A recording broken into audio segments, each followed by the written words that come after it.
Oke ya teman-teman, sekarang tadi autor sudah mengirimkan hasil revisinya kepada seorang editor ya. Sekarang kita berarti masuk pada editor kembali ya. Sekarang masuk di Bagus ya, di Retno Agus. Sekarang lihat di ID 806 terlihat statusnya adalah revision have been submitted. Berarti autor telah melakukan revisi tentunya. Nah, untuk melihat hasil revisi, nah ini teman-teman klik saja di sini ya, diklik muncul hasil reviewnya. Ini adalah review dari reviewer. Lalu untuk revisionnya ini adalah hasil revisi ya. Teman-teman tinggal compare saja mana yang memang sudah direvisi atau belum oleh seorang author. Jadi kalau ternyata author tidak melakukan revisi dengan baik ya, maka kita bisa mengeklik tombol request lagi ya, disuruh revisi lagi dan kita membuat ronde baru ya. Tapi ternyata kalau si author sudah melakukan revisi dengan baik sesuai dengan arahan reviewer dan editor, maka kita bisa memilih artikelnya diterima atau tidak ya. Nah, sebagai contoh artikelnya sudah diperbaiki dengan baik sehingga editor yakin bahwa artikel sudah dilakukan revisi dengan benar, maka tinggal pilih yang accept ya, accept submission. Di sini ya, tinggal di accept submission. Di sini misalnya dicek dulu ya, dicek dulu jangan tidak dicek ya, ini revisinya di-download dulu. Hasil reviewnya di-download dulu gitu, lalu dicocokkan ya, dicocokkan misalnya tadi sudah dikerjakan benar atau belum ya. Ternyata oh sudah gitu ya, sudah benar ternyata. Sehingga kita tinggal memilih ya accept submission gitu. Ataupun kalau misalnya dia tidak melakukan revisi dengan benar ya, sudah jauh-jauh capek-capek melakukan review, dia tidak mengerjakan dengan baik, tinggal di decline ya, di reject saja artikelnya seperti ini. Nah, anggap saja ini artikelnya sudah benar ya, teman-teman tinggal pilih accept. Nah, tinggal pilih. Nah, karena banyak author itu senang ya, senang dengan uh, email accept submission ini kita bold saja. Nah, di sini lalu tulis tambahkan uh, ini nggak perlu ya. Nah, kita nggak perlu ya. Nah, tidak perlu, tinggal kita pilih select file for copy editing ya, tinggal di copy editing saja. Tinggal di copy editing gitu. Nah, di sini ya. Nah, ini adalah hasil revisinya ya, sudah direvisi author ya, berarti tinggal ini dikirimkan ke bagian copy editing ya. Copy editingnya misalnya ada author lain gitu yang tugasnya melakukan copy editing boleh dikirimkan. Nah, ini tinggal di record editorial decision.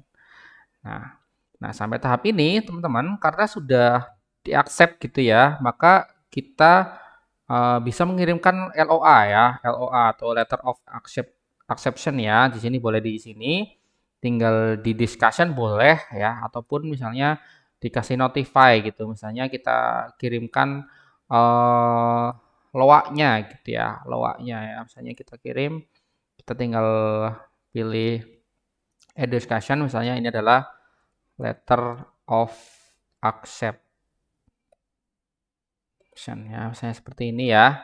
Misalnya seperti itu.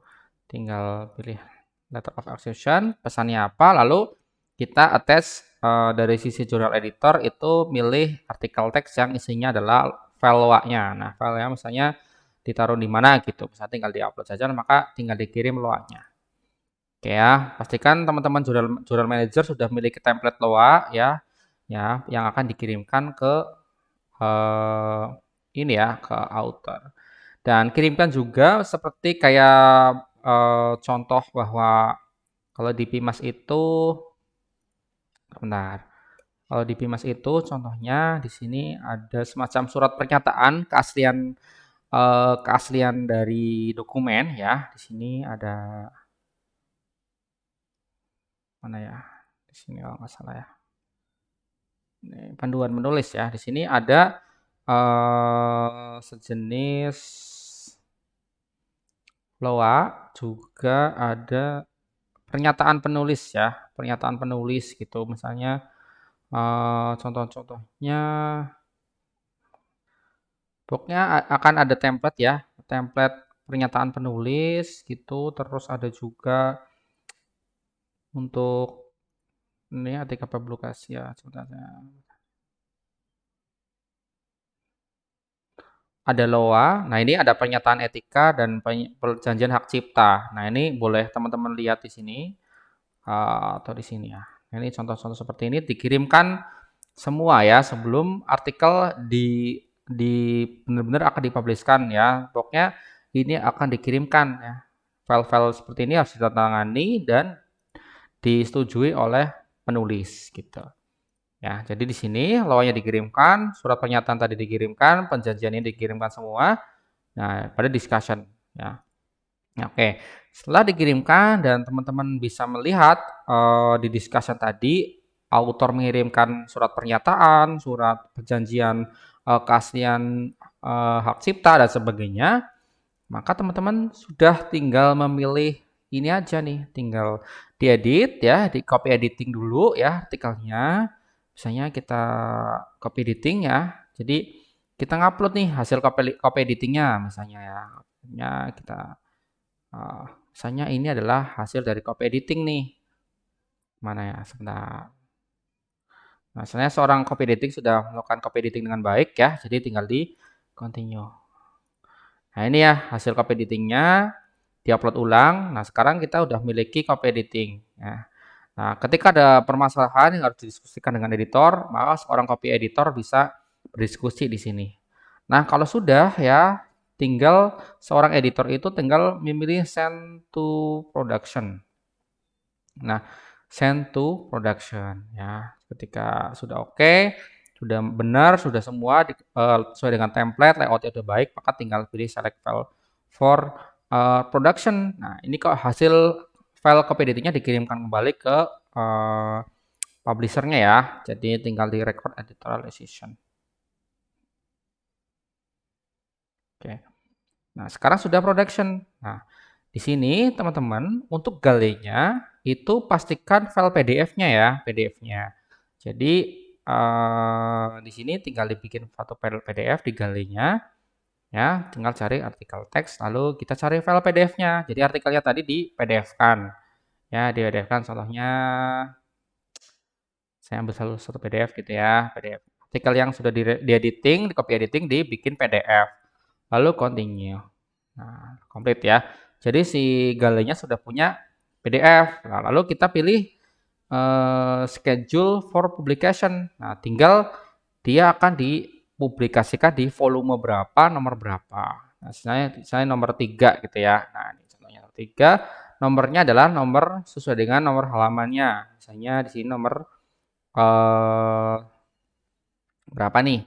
1 sampai misalnya 7 gitu ya. Maka tulislah 1 sampai 7. Lalu di sini untuk lisensinya standar ya pakai Creative Commons dan lisensinya pakai tahun ini. Kalau sudah tinggal di save gitu ya, di save. Nah, kalau sudah muncul ya, maka teman-teman bisa melihat ya di sini di jurnal misalnya, di jurnal. Oke, di sini aja, di sini di current ataupun di sini maka muncul di sini muncullah di sini ya. Ini kan tadi informasi tentang penerbitan, dipublikasikannya kapan, maka muncullah artikel-artikel yang sudah direvisi dan direview oleh seorang editor. Nah, untuk sebuah jurnal, angka baiknya ditambahkan cover dan daftar isi untuk setiap volume. Nah, ini cukup di-upload saja oleh seorang editorial ya, cuman pas milihnya itu di sectionnya itu pilih yang halaman sampul dan daftar isi ya. Nanti kalau bisa bikin satu artikel khusus untuk membuat cover gitu ya, cover misalnya contohnya sebentar ya, ini ya contohnya ya. Covernya seperti ini kalau di Pimas ya, ada covernya, lalu penanggung jawabnya di sini, masukannya redaksinya, reviewernya, lalu ini daftar isinya ya, daftar isinya juga ditampilkan gitu ya, ditampilkan oleh seorang editor sehingga muncul ada 2 section ya. Ada section untuk halaman sampul dan daftar isi dan artikel. Nah, bagi teman-teman yang keilmuannya banyak, jurnalnya seperti Jelly gitu ya, misalnya ada manajemen, ada law, English itu bisa membuat section berbeda, misalnya section hukum, section pendidikan, ada juga section untuk bahasa Inggris gitu misalnya, akuntansi gitu misalnya itu dibikin section terpisah sehingga artikel tersebut akan masuk pada section-section khusus gitu. Itu bisa. Pas awalnya itu pas author mengirimkan itu bisa memilih untuk sectionnya adalah section sesuai dengan ilmuannya. Jadi kurang lebih begitu ya teman-teman untuk proses dari mengirimkan sampai melakukan tahap publikasi. Nah, untuk pengurusan DOI dan sebagainya itu akan diserahkan ke kita ke LPPM ya. Nanti bagian seperti ada mana nih? Di sini ya, di plugin kita kan ada DOI ya, Document Object Identifier. Itu yang ngurusin adalah dari LPPM ya, karena harus membayar gitu ya. Jadi untuk DOI-nya, DOAJ-nya dan sebagainya itu akan diurusi oleh kita. Nah, ini ya DOI-nya misalnya nih, settingnya di sini nih. Yang seperti ini yang ngurusin adalah dari LPPM sendiri yaitu saya. Oke ya teman-teman, begitulah cara-cara dari submit sampai menerbitkan artikel. Nah, oke, sehingga nanti untuk kayak seperti ini ya, DOI seperti ini nih maksudnya, itu akan diurusi oleh kita di LPPM. Oke, mungkin bagi saya cukup ya terkait dengan tata cara untuk melakukan pekerjaan dari author hingga editor, hingga jurnal manager, section manager dan sebagainya, itu sudah kita ini ya, kita pelajari ya. Nah, teman-teman boleh eksplorasi, boleh belajar lebih jauh lagi. Misalnya apa yang sudah saya sampaikan itu masih kurang ya, masih harus diperbaiki. Monggo silakan itu kebijakan dari seorang jurnal manager untuk belajar lebih dalam agar proses publikasi berjalan dengan lebih baik. Oke ya, terima kasih teman-teman. Semoga kita sukses dalam melakukan proses penerbitan di Universitas Harapan Bangsa. Oke, terima kasih. Assalamualaikum warahmatullahi wabarakatuh.